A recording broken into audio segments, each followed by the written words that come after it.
Hello guys, welcome back to NFT Inspo. For today's video, we're going to show you how to cancel an order in Shopify. So if you're interested, let's start our tutorial. So first thing that we need to do here is we need to go to shopify.com and log in into our account.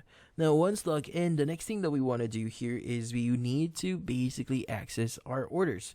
So at the top left of your screen, go ahead and click on the order section, and from here look for the order that you want to basically cancel. Now in this case, let's go ahead and click on it, and from here what we need to do is we need to go to the top right here, click on more actions, and you should see the option that says cancel order. So go ahead and click on it.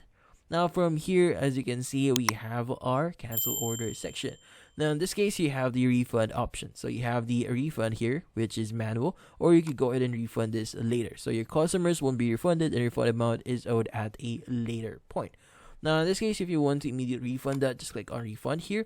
And also, if you want to restock that inventory, if the product itself is going to be returned to you, make sure that you check on the restock items here.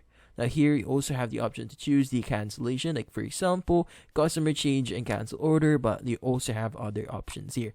Now for now, just click on cancel order, and as you can see, our order has now been canceled. And that's about it. So hopefully this video was able to help you. Like and subscribe to NFT Inspo. Thank you for watching.